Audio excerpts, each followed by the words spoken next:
Շնորհակալություն, պարոն Հովհաննիսյան, ես մի հարց ունեմ, ճիշտն ասած, վստահ եմ, այս հարցը բազմաթիվ անգամ հնչել է, բայց կուզենայի մի հատ էլ ես տալ, ուզում եի իմանալ ինչով է պայմանավորված բանի ավելացված արժեքի հավաքագրման թերացումը, բայց չգիտեմ, ձեզ ստերոթին չպետք է հարցս ուղղեի, խնդրեմ պարոն Հակոբյան, եթե հնարավոր է պատասխանեք, ինչով է պայմանավորված եւ նաեւ կուզենայի հասկանալ ինչպիսին եք պատկերացնում, օրինակ այն կառուցվածքի փոփոխություն արդյոք լինելու է, օրինակ հավաքագրումների բաների մասով, հա, կշիռների մասով, օրինակ հաջորդ տարվա համար եւ պլանավորման հետ կապված կուզենայի իմանալ ինչքանով հնարավոր է ճշգրիտ պլանավորել, որովհետև ես հիշում եմ, որ նաև անշարժ գույքի շուկայի հետ կապված խնդիր կար այդ հավաքագրման, հենց եթե չեմ սխալվում, հենց այս մասով էր խնդիրը, այսինքն կառուցապատման հետ էր կապված, բայց կխնդրեմ դուք մեկնաբանեք, շնորհակալություն։ Տեսեք, երբ որ խոսում ենք ավելացված արժեքից, ընդհանրաբար նկատի ունենք հենց 24 թվականի տարեկան ցուցանիշները, չէ՞։ Այդտեղ հիմնական մեր խնդիրը ներմուծումներն են։ Հիմա օրինակ, եթե ես առանձնացնեմ ներմուծումը եւ ներքին տնտեսությունը, ներքին տնտեսությունից հավաքագրվածը 19.4%-ով է աճել, ընդհանուր ԱՀՀ-ն 7.5%-ով է աճել, բայց երբ որ նայում ենք օրինակ մաքսային, այսինքն սահմանին հավաքվածը 2.8%-ով է աճել, այդտեղ են հիմնականում խնդիրները, ինչով է դա պայմանավորված, տեսեք, երկու հիմնական գործոն կա, մեկը ավտոմեքենաների ներմուծումն է, որը նորից տնականon է, քանի որ մենք նախորդող տարիներին ունենք ավտոմեքենաների ներմուծման բում եւ 24 թվականին միանգամից անկում տեղի ունեցավ, սահմանին այդ հավաքագրումները նվազեցին եւ երկրորդ գործոնը ծխախոտի ներմուծումն է, որն էլ այդ նկարներով համապատասխան նկարների փակցման հետ էր կապված պահանջների ԵԱՏՄ-ի, որի արդյունքներով նախորդ ոնց որ պաշարներ էր կուտակվել ներմուծման, դա բերեց նրան, որ ներմուծման որոշակի անկումներ եղան եւ դրա հետևանքով այդ հավաքագրումները նաեւ այդ մասով նվազեցին։ Այսինքն իրանք տնտեսական գործոններով են պայմանավորված ու հավաքագրման խնդիր որպես այդպեսին չկա։ Ինչ վերաբերում է ապագա կառուցվածքին, եթե խոսենք այն հնարավոր դրական գործոններից, որոնք այս տարի կարող են փոխվել անցած տարվա համեմատ, ապա պատկերը հետևյալն է, երկու հիմնական երևի թե գործոնից արժի խոսել, շինարարությունը մեկը, ունենք մի իրավիճակ, որ այս տարի բազմաթիվ շինարարություններ, հատկապես Երևան քաղաքում, խոսքը բազմաբնակարան շենքերի շինարարության մասին է, քանի որ մոտենում են ավարտին, այդտեղ կա պոտենցիալ ավելի մեծ հարքեր հավաքագրելու եւ երբ որ մենք նայում ենք օրինակ այս տարվա արդեն հավաքագրումները, շինարարությունը արդեն մեծ դեր ունի հարկահավաքման մեջ եւ մյուս գործոնը ինչը այո դե այստեղ հիմնական խնդիր շինարարությունն է, որ ինքը ուշ է ավելացած արժեքի հարկ վճարում, քանի որ մի 2-3 տարի տևում է շինարարությունը ավարտական ակտը ըստեյության գրանցվեց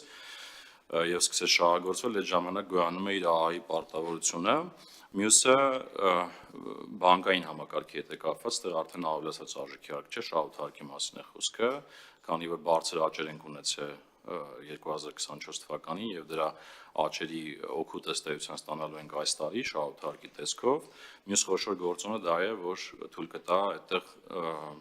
բարելավումներ ունենալ եւ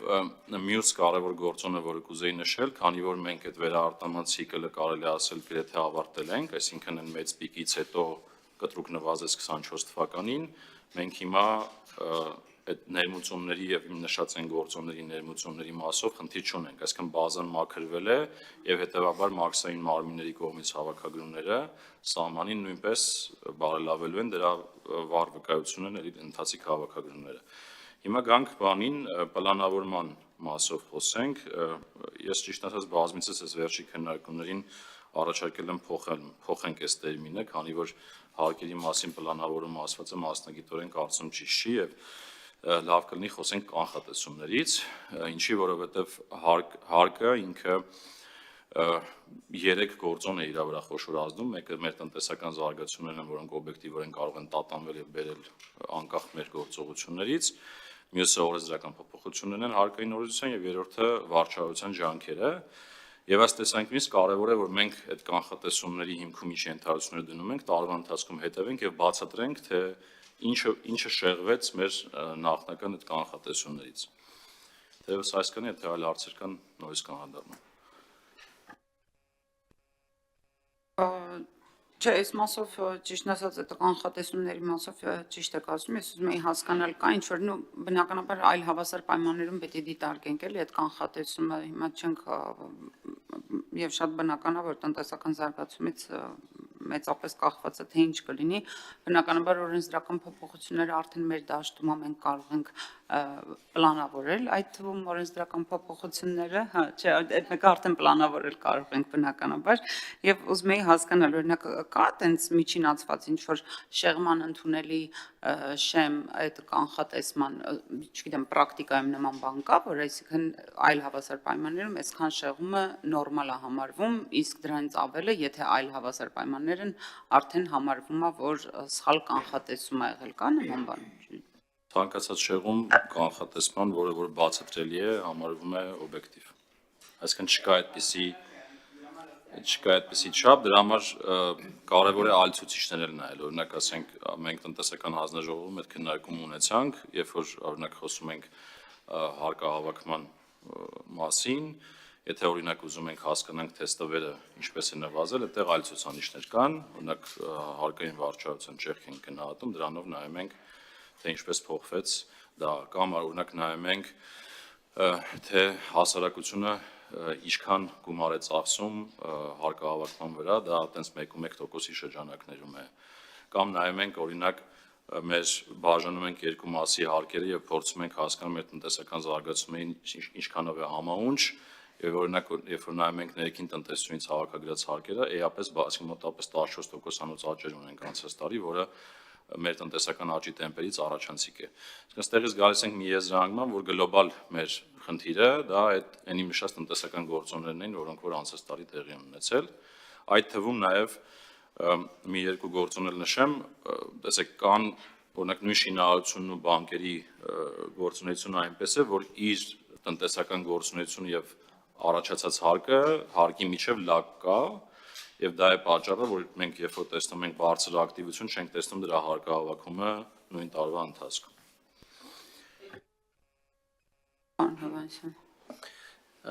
Այստեղ իհարկե